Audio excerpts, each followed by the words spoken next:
Titanforging good or bad? So it's a picture, as you guys can see, a picture of Thanos and Arnold Schwarzenegger. Oh, Titan, because he's a... Oh, okay. All right, I like it. All right, let's see what we've got here. That's Bajira? Oh, shit. Okay. Ladies and gentlemen, Titanforging. Hot topic recently, but it's been around for a while. Okay. Why is it now such a big thing? Why is it a thing that people are pointing at as... And this is just getting stupid. This has just gotten ridiculous. A lot of people feeling that way. And it's an interesting one because it has been around for so long. And many people have grumbled at it. They have featured it as being an issue for some people. Yeah. But it hasn't been the forefront of issues.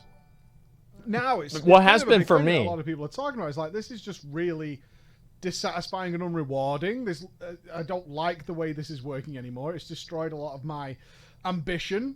But a lot of people are also seeing is like, I don't see it as a problem, because why would you care what other people have? And that is a kind of stance I have. I don't care what other people have in terms of gear. So is it a problem? Well, I think we should talk about it a little bit, because there are pros. All right, so one thing I want to say before we even get into any of this is that obviously I think I'll turn it all the way up, is that if you were to look, right, with a lot of people that say they don't care, many of those people are using titles and mounts that are exclusive to things that they have done and accomplished, because people like to show off ways to distinguish themselves from other players. It's a psychological thing, and it's one of those things that I think almost everybody plays into. The reason I don't think Titanforging was as big of an issue in Legion, and it's becoming a bigger issue now, is actually going to go back into Diablo 3. What's 100k? What, 100k what? Oh, what? Yo, thank you, dude. I appreciate that, Quetzal. Thank you so much, man. I really, thank you, man. Wow, thank you so much. 100 fucking K.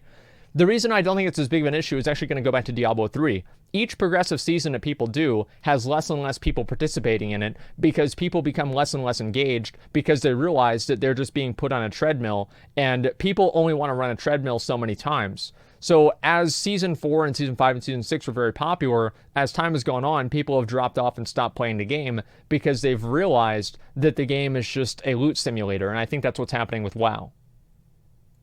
And cons to it, which is the case of most things. You can't just say, this is definitely a problem and everybody should agree with me, right? That's crazy. But also at the same time, you can't just say, no, it's not an issue at all. Yeah, there's no problems with this system in any way. Is there a better system? I don't know, but I think we should have a little talk about it, because I do have thoughts about it.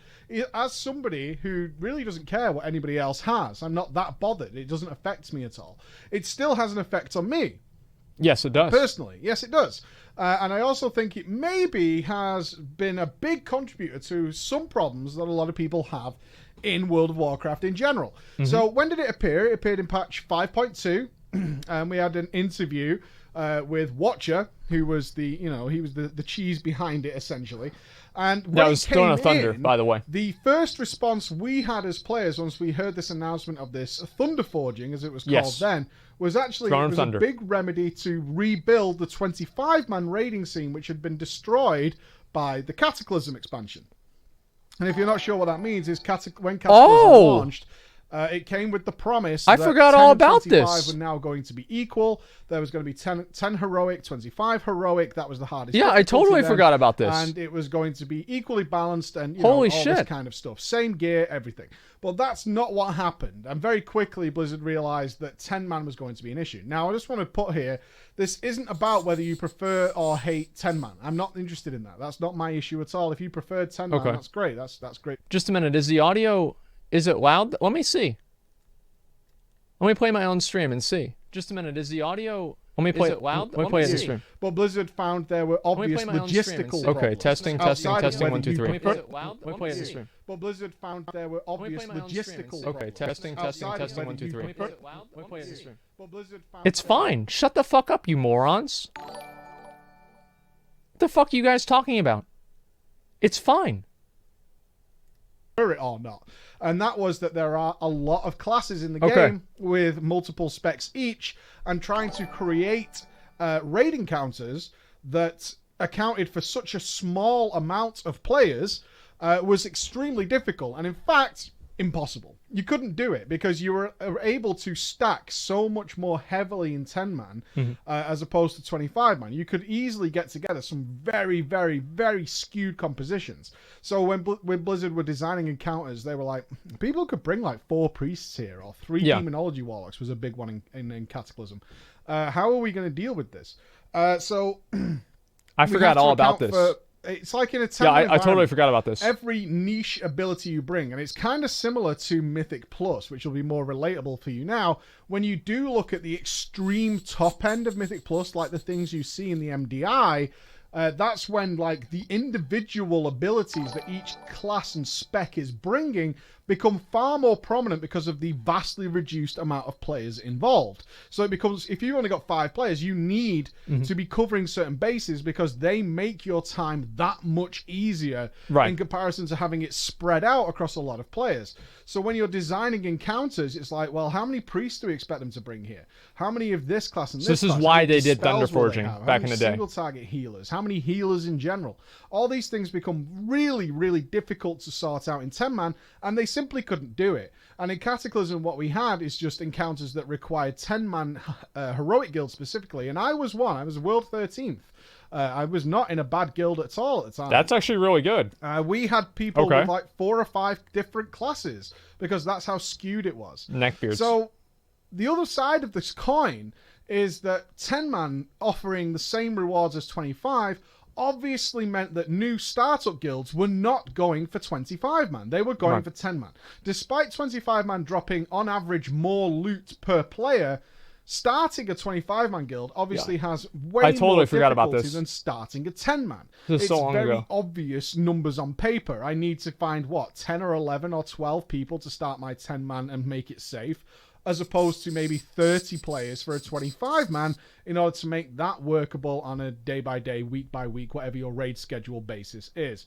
So when the 25-mans were dissolving, which all guilds do churn, guilds start and they die, the new guilds that were starting were all 10-man. And the 25-man player scene started to drop. And what Blizzard was left with was this completely unbalanceable equation, which was now encompassing more and more people. It's like a growing problem that just was getting way out of hand. And the counter to that, which would be 25-man, which they could do cool stuff in, was getting smaller and smaller. So when So here's basically like what he's saying, just so everybody can understand. Pretty much because 10-man was easier to get into just by the nature of it requiring only 10 people instead of 25-man, less 10-man guild or less 25-man guilds were happening and more 10-man guilds were happening and 25-man was dying out. And so what Blizzard ended up doing is they made Titanforging and Thunderforging at that time a higher chance to occur on 25-man. I totally forgot that happened. It was so long ago. Thunderforging came out, part of the selling point of Thunderforging is that with the increased amount of loot that will drop in a 25-man environment, there's far more chance that you will get Thunderforged items in a 25-man. So in the 10-man, which usually drop, I think it was 2 or 3 items in Mists of Pandaria, there's less chance of you getting Thunderforged. So we obviously saw it initially as, okay, you're trying to incentivize people to join the 25-man world because they'll get better gear. And everybody's like loot-hungry players, right? Everybody's these loot-hungry monsters who just wants item level. There's far better chance of you getting a really LOL item level, even in 10-man, in 25-man normal mode, not just heroic mode, by joining this Thunderforge system. In the interview that Wowhead had with Watcher, he said that wasn't the only reason. That was kind of a starting reason, but it wasn't the only reason. And he even goes on to say that was kind of a byproduct.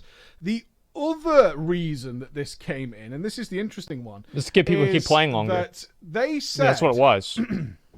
They were running into players who were stuck at certain bosses, and they were getting bored of clearing the previous bosses for little to no reward. So they came up with this sort of fictional scenario. Now, I say fictional because I've never really heard of this happening. Because they made it up. That's why it was fictional. They made it up. Given the nature of what I make on YouTube and the amount of people who come to me, I never once, and I can say this honestly, I have never once heard of this happening. The idea was that guilds were stuck on a boss, and his example was Sulong in Terrace of the Endless Spring. It would take them so long. But they've killed everything before that multiple times, and he actually says 9 times, And everybody has all the gear they can get from every boss before Sulong and can't kill Sulong. So they're farming these same bosses over and over again, disenchanting everything. And this is entirely in this post. I'll link it for you. Don't worry. It's down below. This is not me making this up. Is that the guilds were disenchanting every single item that was dropping and being unable to do Sulong.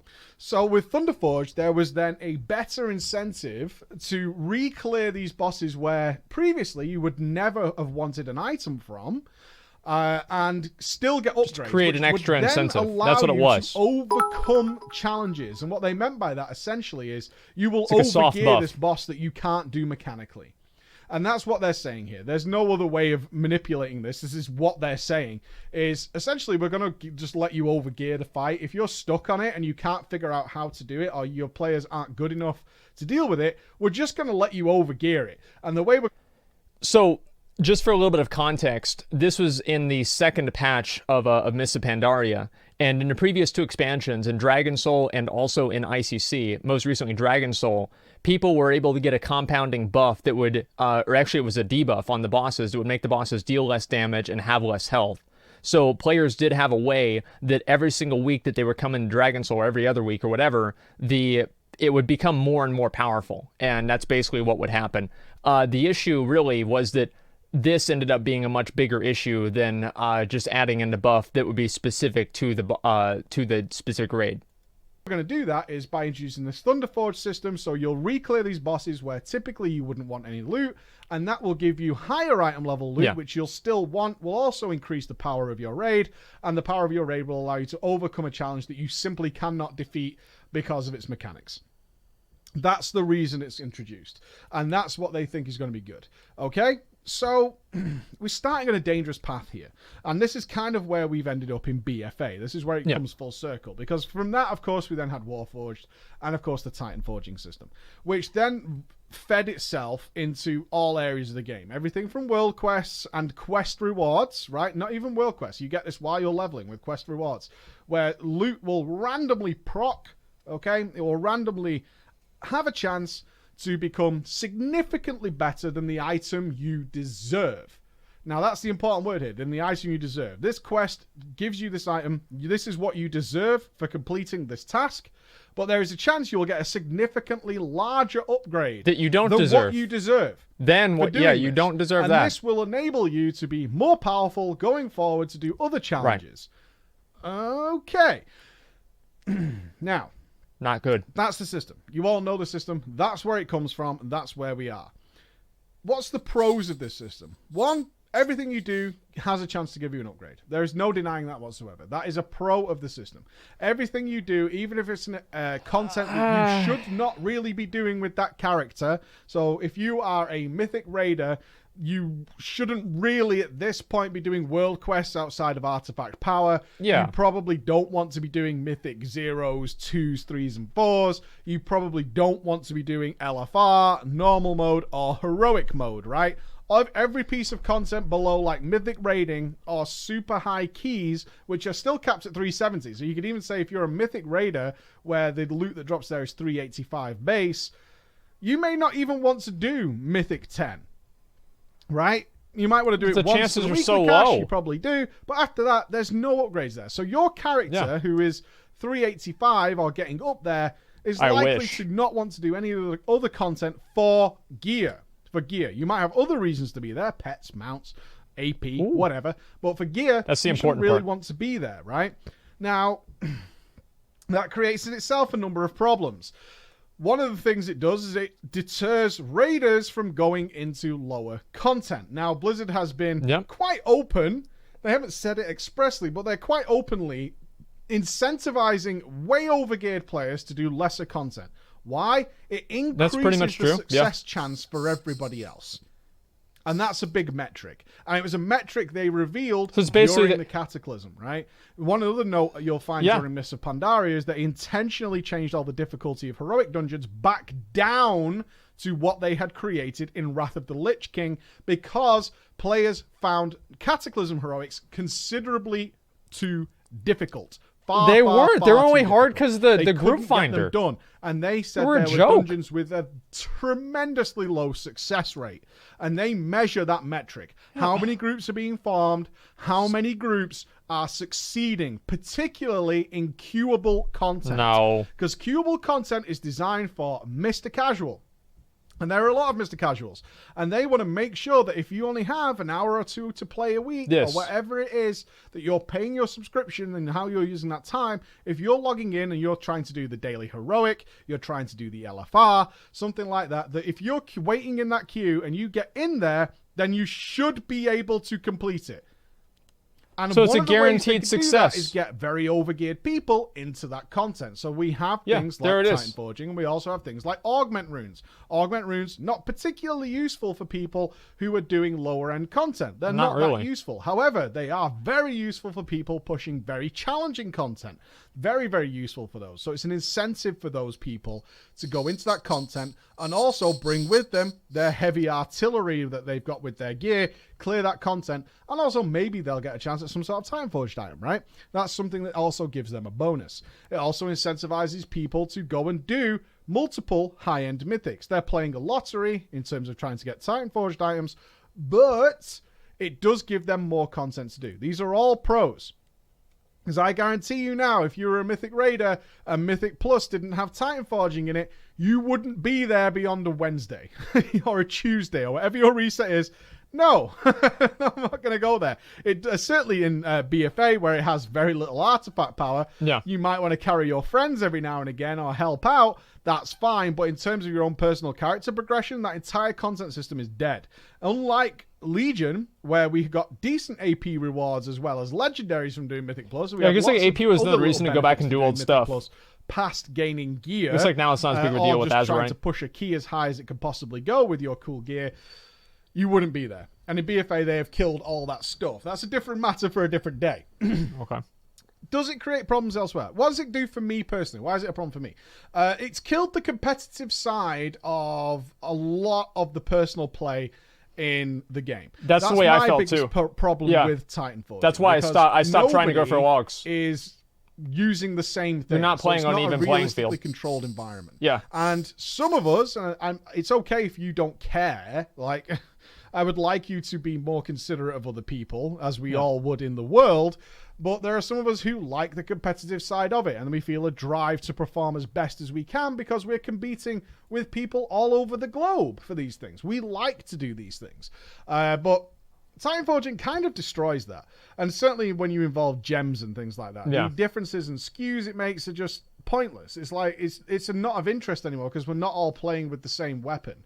It's like somebody's going to a shooting range, somebody has a grenade launcher, I have a knife, right? Or the vice versa, I have the grenade launcher. Do I feel... It's a bad time. It works both ways.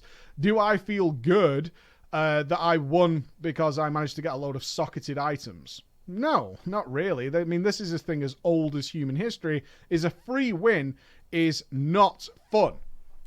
Now, this is important because that's me at the very top end, right? That's what I care about. I like to be competitive. I want to be able to play on an even playing field. My own personal that's what's important. Damage performance, for example, if I was competing in some way. But I'm not competing in some way.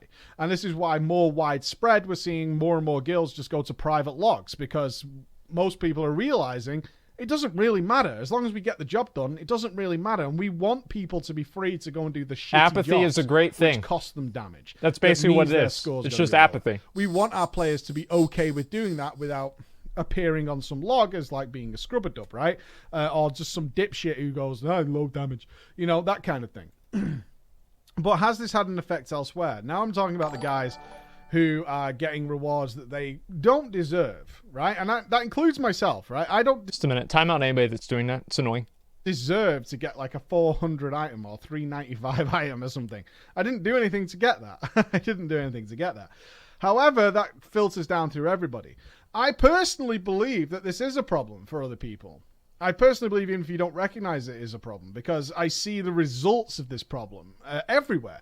And that is that really overgearing content in a video game helps nobody. And I'm not just talking about WoW, I'm talking about any game. I don't know about that, dude. In most games that I see where this is a thing, It's really, really frowned upon. That's the most fun, dude. A lot of pre-order bonuses we see now with various games, even single-player games, seemingly come with overpowered weapons and things like that.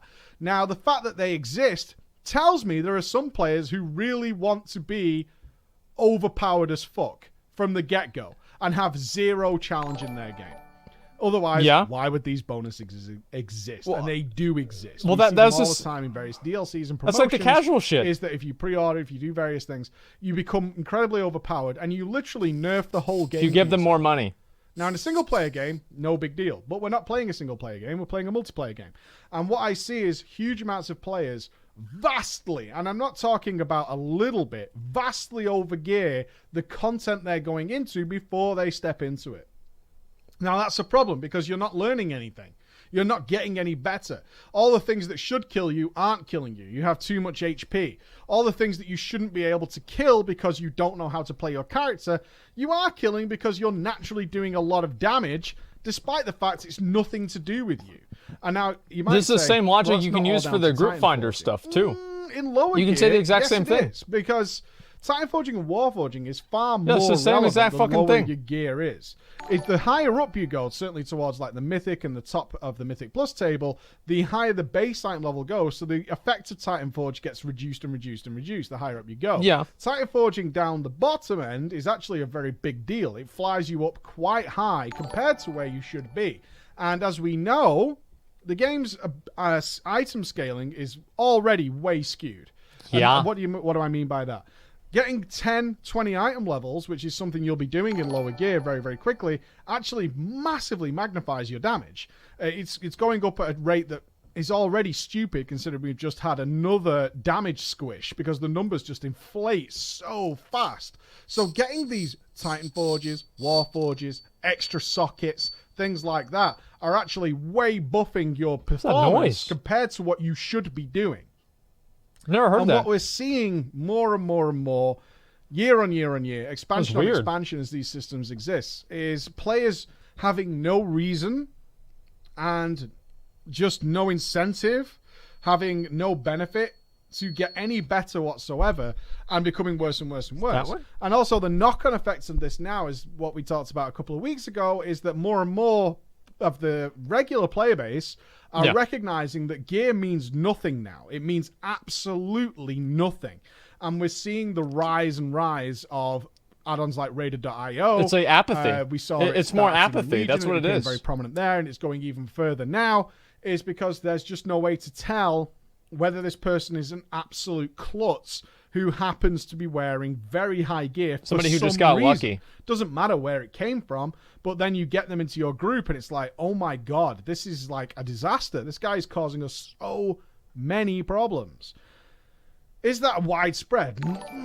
Hard to say. I have no data to back it up, but what I can say is when I see players running around with 350, 360, 370 and doing like 1, 2, 3, 4K DPS, I'm saying to myself, there's a lot of problems there with that guy, yet he's still upgrading and progressing his character in some way, and it's not helping him.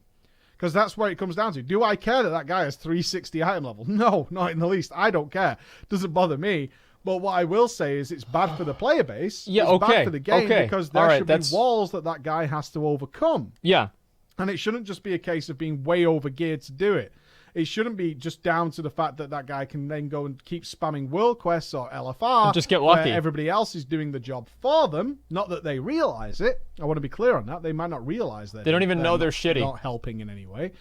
But they're still succeeding. They're still winning.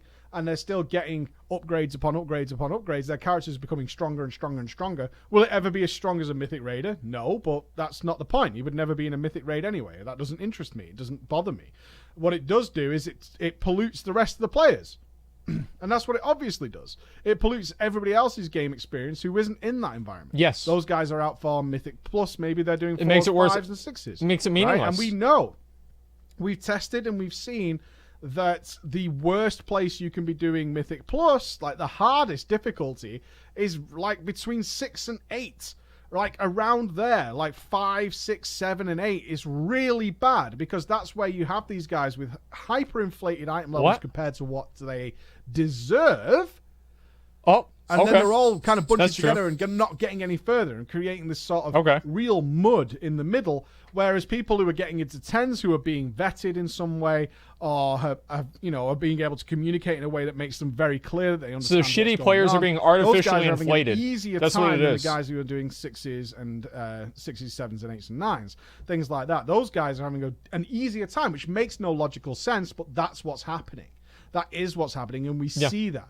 And we tested that. We went into those dungeons to see what was going on. That's actually really and funny. The lower the dungeon, the worse it got, the harder it got. It was the more difficult it was to deal with because there are so many players in there who have no idea what's going on. The easier the dungeon, the harder the dungeon. Having this inflated That's item good. level compared to what they should be able to access, and they've had to learn, not had to learn how to get past it, and that's a problem. They don't have to learn anything because they just Is get it the lucky. only reason contributing to that? No. I mean, we could say very easily that there are lots of things contributing to that. The leveling Baddies. experience can be done practically by anybody who can, put a hand on a keyboard. There's no difficulty there. You don't even really need to do that. getting through most content. Most people who go even into heroic dungeons where you would hope they would have to learn something, they don't really because one player can carry it. Right, and a tank it's difficult to die. Let's put it that way. It's difficult And you're for the incentivized tank to carry and the them. healer to die in that environment, or even just the tank, or even a very strong DPSer who's after, I don't know, AP or something. They can carry the dungeon themselves anyway, and we've seen that historically great throughout game. every expansion. Certainly when we've even seen complaints about it. I want to do my heroic dungeon. Big raider, big geared man turns up because in Legion they wanted to get their awakening essences or whatever it might be, and completely crushed the dungeon. And I basically was just completely useless. Right? We've seen those threads pop up. Yeah. They're not rare. These aren't things that aren't happening. They're absolutely happening. And these are getting all these skews where people are being You almost hit carried one of those. all the time. Yeah. And that's what I'm saying. Getting They're being carried, that's what they all the want. time. But it's not done them any favors because by the time the carrying runs out and they actually have to deal with situations, they're having to start from square one. Yeah. They're at square 120. They're not having to learn from square 119 to 120, which would be a small learning curve. They're having to start from zero because at no Because they never other learned point anything before beforehand. this had they had to do much. There's never a You don't point where have you're to taught do much anything. to complete world quests and get Warforged, Titanforged items. You don't have to do much of anything to get into LFR or LFD and get stuff from there. You don't have to do that. Now, it will only get you so far. You're not going to outgear a Mythic Raider. That's not what's going to happen, which is why most Mythic Raiders don't really care. But they would also like the competitive side back. It's not all smiles and roses at the top end. And I'm not going to say that there are certain counters we haven't beat because people were overgeared. That's exactly what's happened. But we also have no choice in the matter. Now let's refer down to the special snowflake syndrome, because a lot of people just go, you don't like Titanforging because special snowflakes. I don't know what you're talking about. Like, I'm sure there are some people, I'm sure there are plenty of people who like to be the shiniest guy on the server. I don't fucking care. I can't even see members of my own server because of phasing. I don't know what you're talking about. That's me. I really don't understand it. I don't. In the world of transmog and all this, who's the special snowflake anymore? I don't understand what that argument is, and I think it's a nice comfort blanket to just dismiss this system as a whole. What do you mean? Because it doesn't make logical sense in game. You can go and you can't meet your own guildies on the same server. It doesn't work. You can see them sometimes, but a lot of times they won't be there. They'll be phased or sharded to a different phase of whatever. You can't see them. There's no special snowflakes anymore. Doesn't exist. Removing Titanforging wouldn't change that in any way, shape, or form. It wouldn't exist because you're most likely transmogged to something else completely different anyway. It's a total nonsensical argument. It's fucking ridiculous. Yeah. Get over yourselves and try to dismiss this as maybe there's a legitimate problem here, and just saying, oh well, everybody wants to be the special superhero. These Nobody are like cares. these are the Nobody's LFR expecting heroes. anybody unless they're looking where their transmog item came from. It's what they think. No sense. It makes no sense whatsoever. And it does also probably make things balancing-wise hard for those of us who do enjoy the higher end. It's hard to balance because maybe people have got Mega Titanforging. Maybe we killed that boss when we shouldn't, which I think is a really scary thought for a lot of guys who like progress, is maybe I don't know about that. did this because of something we can't control. That's something we got lucky. I mean, you can't control the other people in your raid either. Now that's a factor. I don't know if that's true. At work? Sure. Personal loot, all kinds of things. Is there a better system than this? I know I'm a little old school here.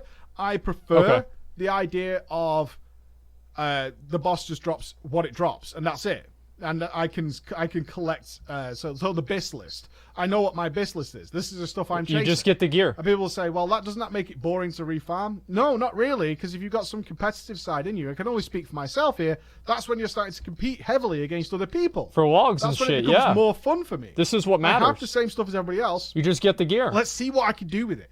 Let's see what I can make fun with it. And also at the other end, this is where we think badges and stuff should come back.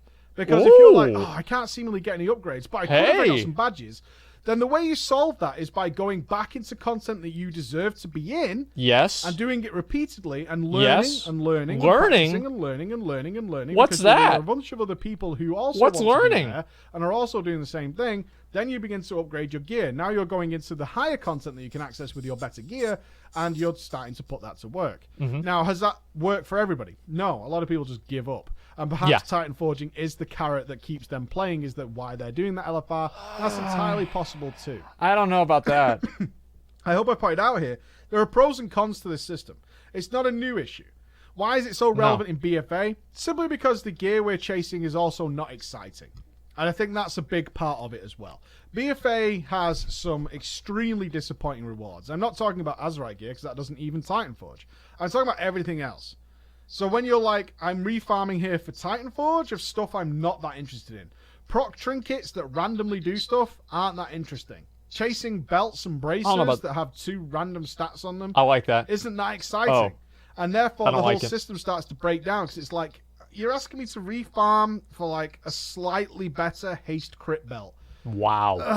And it becomes more of a relevant problem when getting that sweet Titanforge isn't that exciting. Like, it's good, sure, but it isn't that exciting. And then you start to look at the gear system as a whole, and you're like, well, actually, all this gearing what the hell is going on? It's just flat, mundane stats with nothing exciting happening. Yeah. And now you can see why this stuff snowballs into where we are now, which is like, you know what? Fuck Titanforging.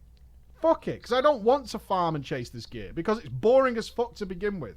And that's where you get this dissatisfied feeling. Because, of course, we should mention that getting an item that doesn't Titanforge, or Warforge, or have a gem slot, or something, it's disappointing. Is disappointing, because you've defeated the content where you should get it, right? You've done what you deserve. You did. And it dropped, but now you might need to farm that again and again and again. That's and right. It's not that exciting to begin with, and you can see that's how this fucking right. sort of mounts up on itself. But I would love to see your thoughts on it, guys. Those are some little history and some thoughts on the Titanforging system. Love to see what you guys have to say. Thank you so much for listening. I'll see you again. Bye-bye.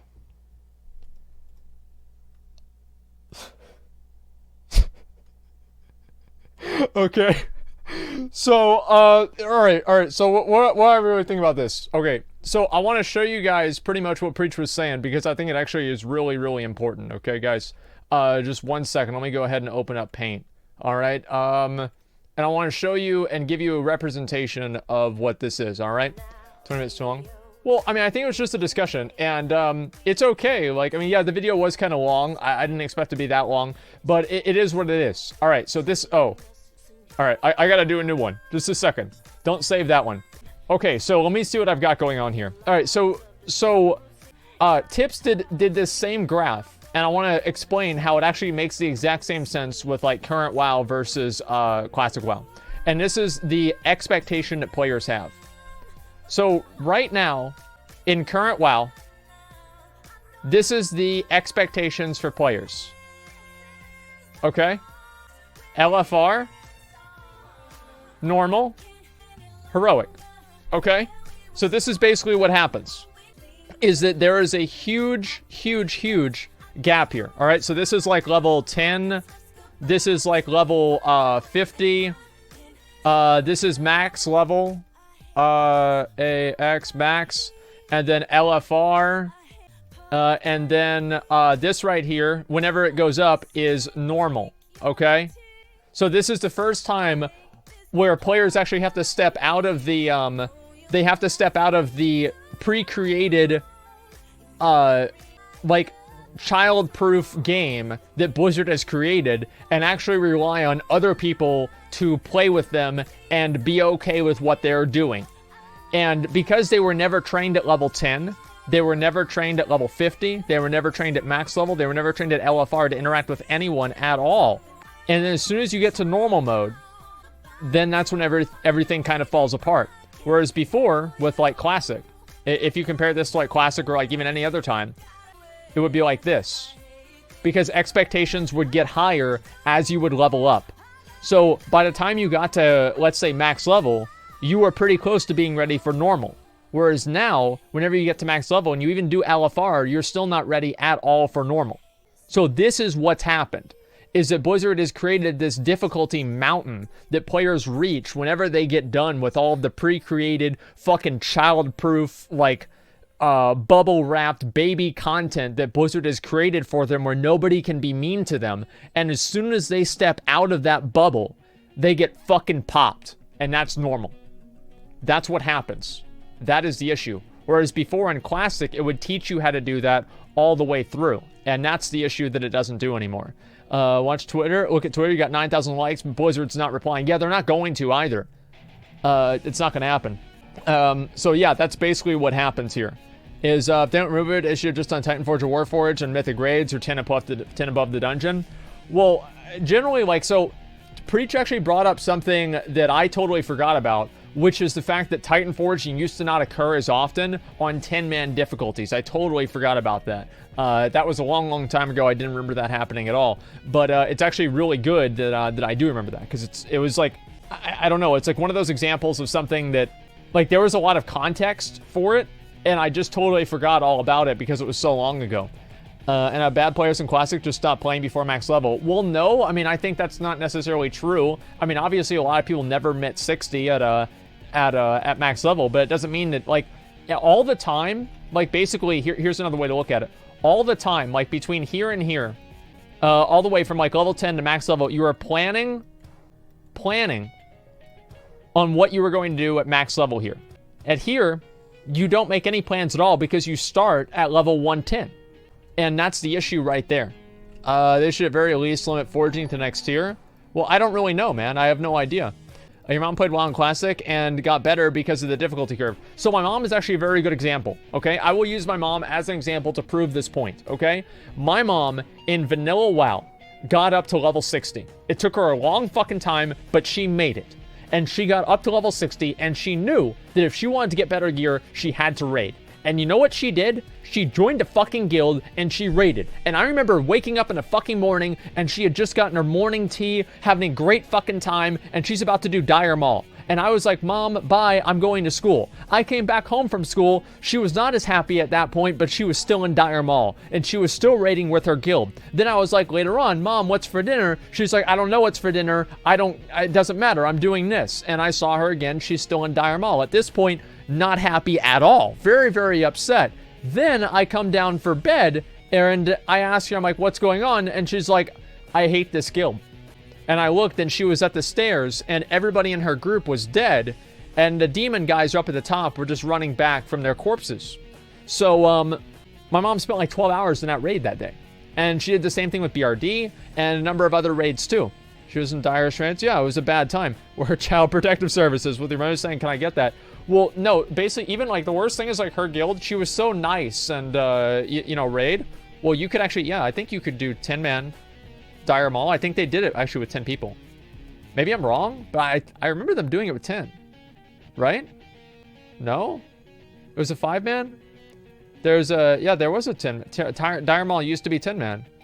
Yeah, I think it used to be 10-man, but, what is it?